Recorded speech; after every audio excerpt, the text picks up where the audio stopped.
Oh yes, oh yes. Hello guys, we are in the Momo's Home Essentials. I believe, I hope, I'm praying. Alright, so today, as we were saying before, we're going to be talking about the Three Sisters. And what that is exactly how it's 3 different plants put together as far as to help each other by companion planting, and it's how ancestors used to do it. Hey Becca! But what it is we did our above ground. We're doing companion planting in our above ground. Planting things that'll help each other keep out bad pests, keep in good pests, stuff like that. It's the way they used to do it back in the day, and it's involved of corn, squash, and green beans. You do it in 3 different steps. We'll be going over those steps in future videos. Today we're going to do the first step. We're going to show you how to do it in case y'all didn't know. For people that want to do it, and the reason why they did it back then was to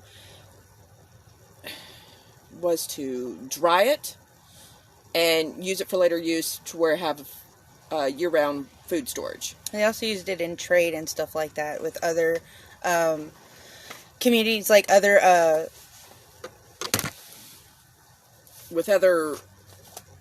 American Indian colony. Sorry, I can't remember what it's called right now. The tribe. There you go, the tribe. Oh my god, I am like, I don't know what is going on today, guys. I am having so many issues with the computer, and then just to get here was ridiculous, but we're here. Yes, finally. Okay, but they can be dried and used year-round. The green beans, you can dry them, you can can them, and use them for seeds later on, stuff like that. We wanted to keep it in practice today because the reasoning today they did it back then was because food was scarce. It was hard then.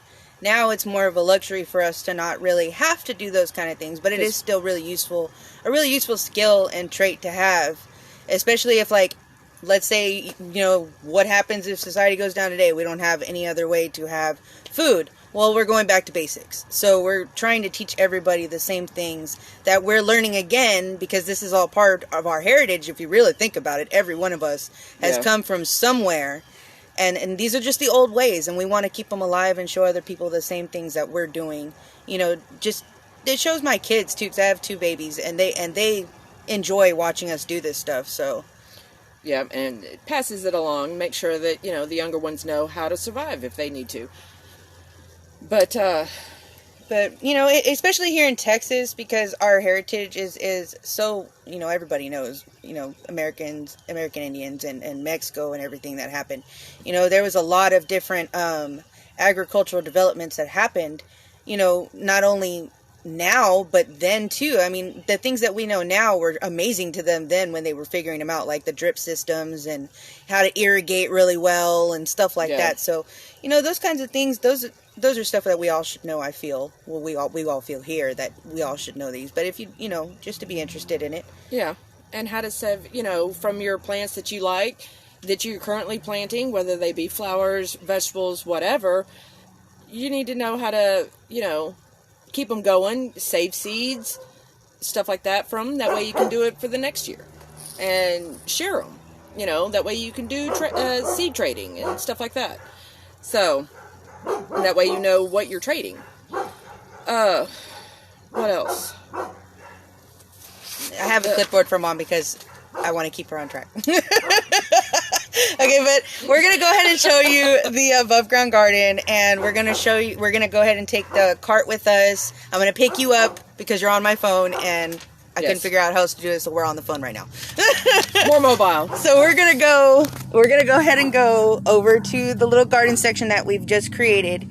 It's it used to be where our dog's pen was, and we didn't like having her in just like a little bit of an area, so we kind of made it to where she can go all the way around the yard, and now that was just kind of like wasted space. And let me show you if I can get the camera to turn. Okay, here we go. See, now this is where she was. We flattened it all out, cleaned it up, made sure there was everything, you know, everything's nice. And then all the pieces, you know how everybody has some stuff in their yard that they can't use? Well, we decided to use these corrugated metals to make an above ground garden area. This one is going to be filled a third of the way with leaves, and then what we like to call trash dirt. It's just dirt that comes from pots that we've already planted something in the first time. So once we do that, then we're going to fill it up with dirt to the top. So that's that, and then of course our flowers and stuff like that. But here, sorry about our dog, guys, she's a little crazy. But right here in this corner, we wanted to go ahead and do the Three Sisters. We were going to do a standing three? Yeah. A three-tiered planter. We were going to make one of those. But as I did further research, and the trusted Farmer's Almanac that I always go to, that is my main go-to, is that it does better in a mounding in a well situation. So that's what we're going to do. We're going to do that for the first time. So you'll be learning right along with us.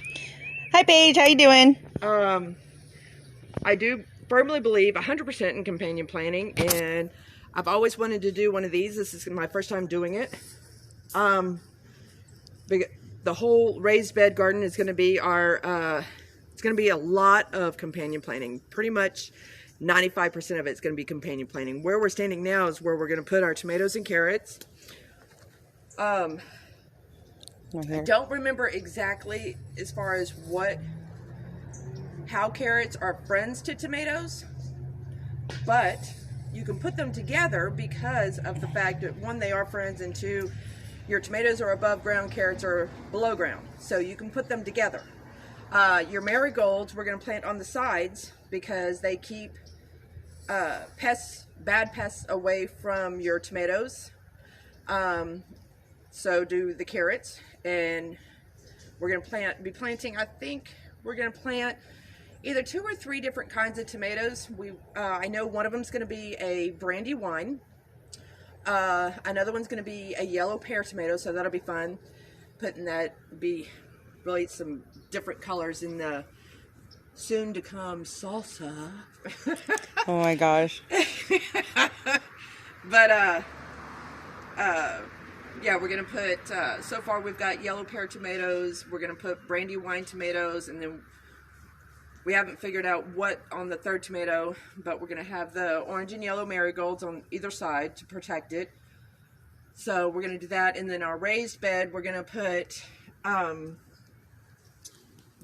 onions, we're going to put celery, broccoli, because those are all friends. They benefit each other. So that's going to be a first time of putting 3 different friends together. Usually I just do it in pairs, but we're going to try it in the triple thread effect. And then we're going to have herbs that will also benefit those and make them taste better and keep the bad bugs, like I said. But it's herbs that we're going to be using every day. These are vegetables that we eat every day. So yeah, you want to do something that you can steadily pull from. And there is nothing, I've planted stuff that I've eaten before, and there is nothing like the feeling of going out in your planting area and pulling something and taking it fresh to the table. Cleaning off the dirt if it's below ground, but just kind of giving it a good rinse, but then taking it to the table and preparing it. Okay, so the first step that we're going to be doing in the Three Sisters in this corner is mounding up the dirt, because we're doing it in this way to save space, because we don't have a lot of space back here in our yard. It is a little bit difficult to do the gardening, but we got this 20-foot by 10-foot greenhouse. And now we're doing this area for more of like the bushy stuff. So right here, I'm going to help her. I'm going to try to put you down really quick. Babe, can you come hold this really quick so I can help her? I'm going to have him grab the camera, guys. I'm switching over. I'm so sorry. I'm so shaky. So we're going to mound this up in that area. I'm going to turn it around. We're going to back it in. And if y'all don't have a yard cart, you gotta get one. Oh my God, this has saved us so much. It really has. And it is a little bit of hard work. I'm not going to lie. It really is, but it's worth it. It's okay. You build muscles that way. All right. Right here? Yeah. You want to dump it right here? Yeah.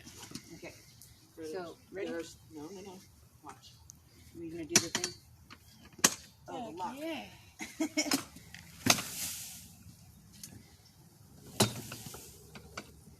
This is just the first part of actually doing the mound, because it is going to take a lot of dirt. It's going to take a lot more than just a couple bags. So you want to make sure that your soil is very fertile. You want to make sure that it's got, what was it, animal matter. Yes. Of course, any kind of organic matter is going to be beautiful when it comes to loose flowing dirt. Topsoils. You want to stay away from a lot of the acidic topsoils when you're doing vegetables. You don't want it too acidic. That's more for flowers than anything else. And when you're checking out, for your plants, make sure it's, what was it, above ground. Hold on one second, guys. I'm gonna flip you around.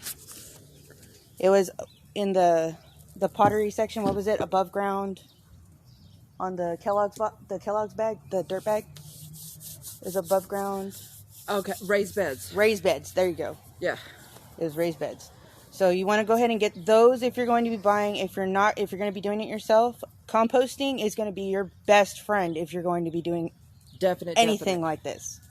So that's a whole nother video. We'll cover that later because it is a lot.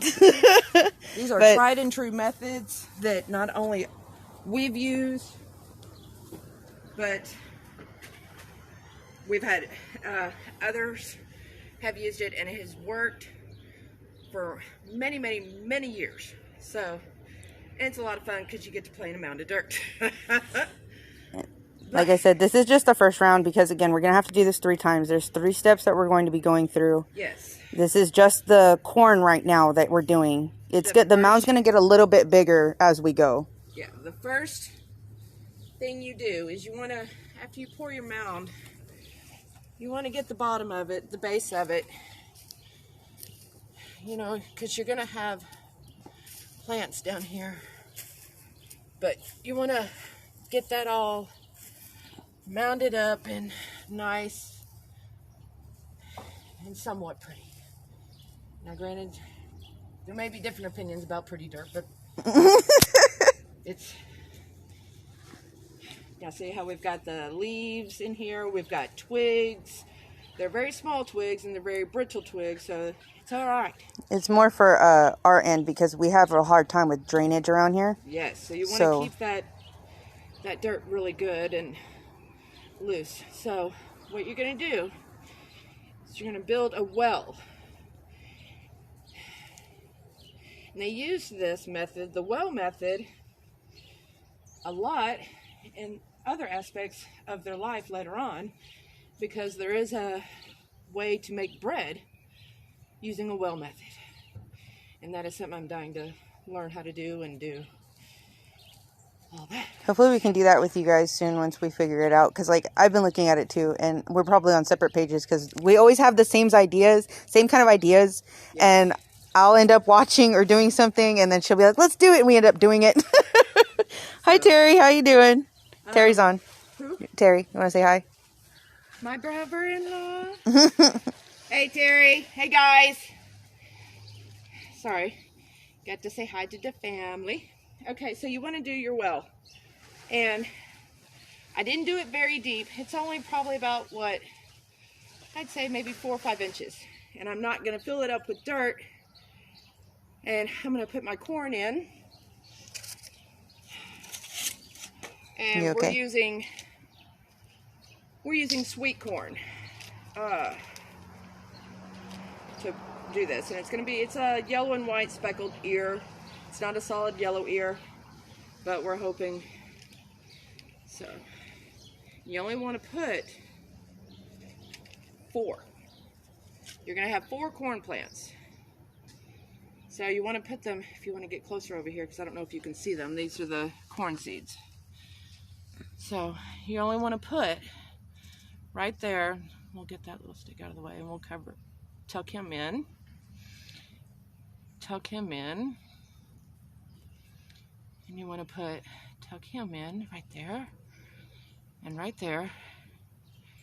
All right, there we go. Okay, so we're just going to sprinkle a little bit of this because you don't want to bury your seeds, because they tell you on your back of your packages, I know it shows in the back of your packages, it shows planting depth 1 inch.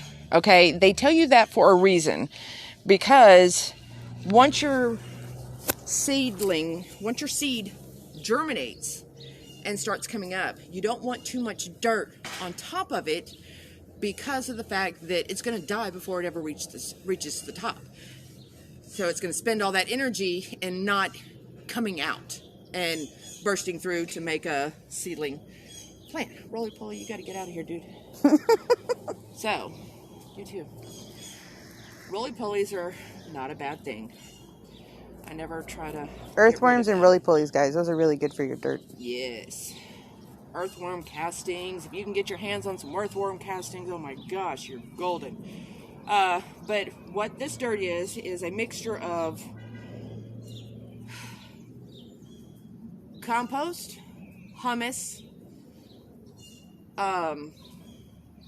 We've got a little bit of red clay in there. Pardon my phone, I'm sorry. I didn't put it on silent. But we've got a little bit of mixture, and we've got some, and cow patties. Local leaves. Yes, the cow manure. But it's really good. It's really rich dirt for the 3 plants that we're going to be planting. So you've got your corn done. And what you do is you wait until that pops out, and you want it to be about 4 to 5 inches tall. So that's going to be probably about that tall. Then you come in and we're going to plant, the reason for the mound, you're going to plant your green bean, and you have to use vining green beans, okay? That's according to the Farmer's Almanac. If I read everything correctly, this is how it's supposed to be done. You're going to put on all 4 sides, kind of like your 4 corners. You want to put your vining green beans. Once this is the height that it needs to be. Then, once your green beans start coming out, you want them 4 to 5 inches tall. Grandma says pole beans. Yes, or pole beans, yes. I'll be honest, pole beans and vining beans, I don't know the difference. As long as the green beans vine, that is the purpose. From what I've read, that's the purpose. Because it's going to give, the sunflowers are going to give the beans to vine on. And then the third plant that you're going to plant is squash. And the squash is going to go basically at your 4 corners around here. And what the squash does is, because of the pricklies on the squash and the broad leaves, it's going to keep your soil moist. It's going to protect from deer, rabbits, because they don't like to eat that kind of stuff. So, real quick and easy, that's to start with. Grandma says there's vining and bush beans. Yes, but you want to make sure that you are doing the vining ones, because the corn is going to go up through the center. The vining beans are going to attach themselves to that corn, and that's going to give the support for the beans. And it's also going to add support for the corn. Your squash is going to be like your knights in armor, where it's going to protect your beans and your sunflowers. So, corn. We're not doing sunflowers corn, this time. Not sunflowers, corn. I'm sorry. I'm thinking of sunflower seeds. No, because we wanted to do that first. Yes. I was confused and thought that, part of the Three Sisters was sunflowers. And from what I've read, it is not. So, we're going to be doing corn, which is okay. We all like corn anyway. And just so you kind of get a shot on the inside, because I thought it was kind of neat looking. Because this is what the inside's looking so far on our above ground little garden area so far. Just in case you wanted to see that. But we're also, we've also got, as far as the other updates, we've got our loofahs in the seed trays. They are started. Our birdhouse gourds, those are started. We're just waiting to pop up and say hello. And then, what else did we start? We started the loofahs. My tomatoes. We started some tomatoes. Peas. We started peas. And seed trays. And something really, really cool that I wanted to show you guys. Like, we're going to be doing the peas right here. And this is one of our old baby gates that I had. We were actually going to throw it away. And I was like, you know what? Let me try to use it before throwing it away. And I actually figured out that I can fit it just perfectly between these two. And then hook it on the back of the fence. Or in this case, it's going to be the stick. You're going to hook it on so it'll all wrap in there, and the peas will be able to be supported. Yes, and we're going to, whenever we get ready to do that, we're going to clean out all this stuff, clean out all these leaves. I'm keeping the leaves in there because of the fact that it's keeping the soil moist, and it's letting all that not dry out, because you don't want dry soil. But hey, again, Grandma, do you want to come on camera and say something? I can bring you on the live. And who she's speaking to is Grandma is Linda Morris. She is a part of this, but she doesn't. She's in a different part of it. She's also one of our, I guess, what would you say, where we get a lot of ideas, knowledge. She said no, thank you. Ideas and knowledge from, but. Like I said, she's the one that encourages us and supports us wholeheartedly and 100%. Real quick, because I know sometimes people have a really hard time picturing what we're talking about. So I went ahead and made a crew drawing real quick, just for you guys to see exactly what we're talking about with the garden. A lot of above ground gardens are different. This one is a little smaller, so we went ahead and did it like this. This is the easiest way we can show you guys. So this is the front, and this is where you would walk in. And then we're also putting potatoes, which that's going to be an interesting video. We're going to put a video with that because we're going to do it in a different little method that we've seen other people do. So we're going to try the trash can method. And then, of course, up here we're going to have all of the stuff that goes in ground. The Three Sisters, the flowers, the peas, and then the little thing that's right there in the corner. Yeah, but that's my little spin. Anyway, but we're not discussing that. But we're going to show you the seedlings really quick, and then we're going to be going ahead and cutting this a little bit short. I'm sorry, you guys. I really have to go inside. It's getting a little chilly. Yeah. It is getting a wee bit chilly. But these are the seeds that we have going right now. And if you can see it, it's just an old ladder, guys. Like, use what you have. Like, don't spend money if you don't need to spend it. You know what I mean? Like, this is what we want to do for our livelihood, but a lot of people don't want to do this for a livelihood. So if you're not wanting to do it, find something, make it useful, reuse, repurpose. That's our whole thing.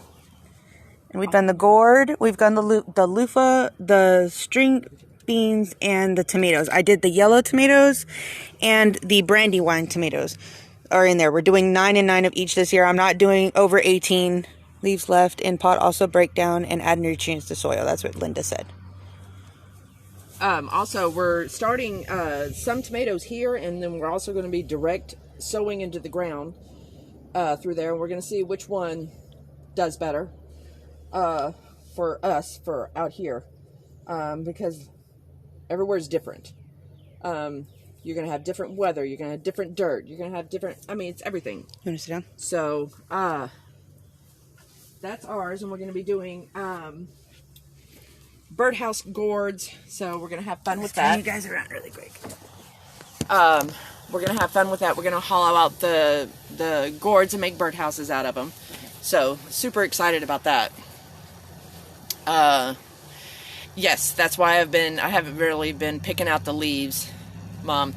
So, I've been making sure that they get really moist in there. And, sorry, I get to talking and I don't think about it. But, what else? What else are we doing? We're also going to be doing future videos on aloes because, like I said, in past videos, we had operative word there. Between 70 and 120 something. We had a bunch of aloes. We had over 100. That have just kept coming and coming and coming, and now with this all of a sudden freak snow that we had, we lost a bunch. So my husband and I are going to make a video along with Mel, and that's going to be a whole thing. It's just going to be nothing but how to save your aloes from the frost, the shock, and everything else. If they're savable, what to look for if they are, what to do to them if they are, if they're not, so you know how to tell, stuff like that. Because I know aloes are typical indoor plants, but I've had mine outside dang near 100% of the time. So, I don't have the widescreen this time when we're on my phone, you gotta remember. But if there's... You move the comments so we don't know if there's any questions. I don't know. No, nobody said anything. Let's see. Terry Bearden is here. No, that's just notification. Yeah, okay. Anyway, if there's any... What else? Questions, comments? Yeah, questions, that you have about comments, the three sisters. Post them, and we will look it up. Like I said, my go-to is Farmer's Almanac. I love that dang thing.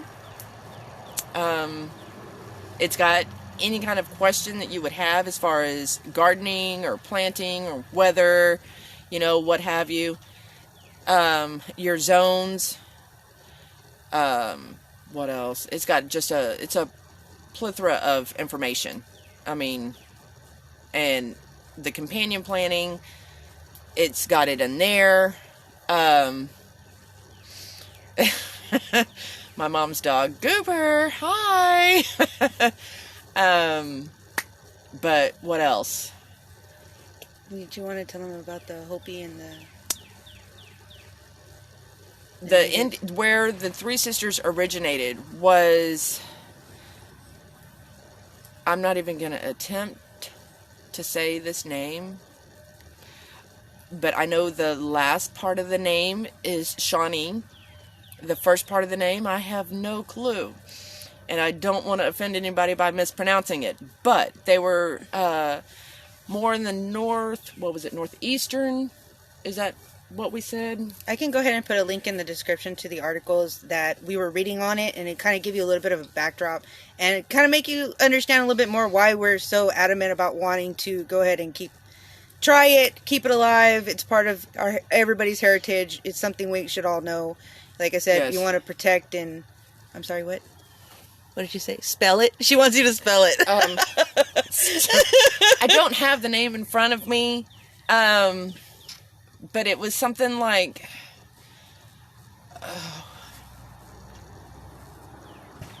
Haudenosaunee. I think I'm missing as far as phonics spelling, I'm missing a piece in there. But anyway, I'll have it in front of me. I'll list it. And it's listed on this website. It's called Native American Heritage. Was that the No, one we were looking at? It was... We still have it on the tablet, so I'll just go ahead and post it up there in the description for you. You can read it yourself. I got the link from the Farmer's Almanac. That's where they were. It sent me over there, so it's Farmer's quite Almanac, interesting. guys, is really awesome. Like especially if you're a very beginner and you don't know anything at all, that is somewhere you should start. Like If you don't know anything, go get a Farmer's Almanac or go to their website and just read through just a little bit, and you'll start to understand where you need to go from. And of course, you know, always look at your what was it that we said, the locational calendars, so that way you could find out your zoning, your zones, and your planting calendars.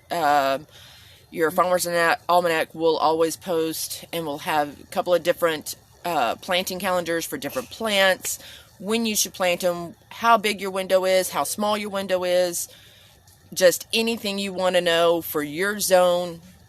It'll help you learn your zone, and it will also answer questions as far as what kind of dirt you need, what it does well, stuff like that, because we don't have the benefit of being able to, like one of my great-great-grandmothers, I believe, could be able to taste the dirt, and she could be able to tell you how to...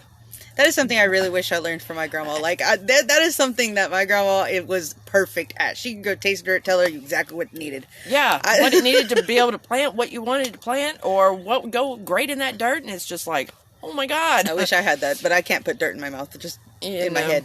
I can't. No. Well, I'm going to go ahead and get those links for you guys up there in the description, and I wanted, again, to thank you for coming on and being a part here at Momo's Cupboard with us, because we love to get together, don't we? We loved playing some dirt. Yep. So I mean, you know. The next live is going to be about them going through the aloes. Nikki and my dad, Renee, they're going to be going through the aloes and showing you how to cut them, and if, you know, transplant them if you need to, because there are some that we're going to be getting rid of, and we can show you what those look like so you can know when to just throw it out. It's no good. There are some times where they can trick you, so that's going to be in the next video. Again, we hope you join us for that video, the next live. We'll let you know, we'll put it up as an event every time we're going to go up on a live. I'm going to be making events for them, so that way everybody can see them now, and there's no having to basically word of mouth it, you know what I mean? Yeah. Bye! See you guys have later. a great day. We'll see you guys later. Have a great day, guys. Again, we're Momo's Cupboard.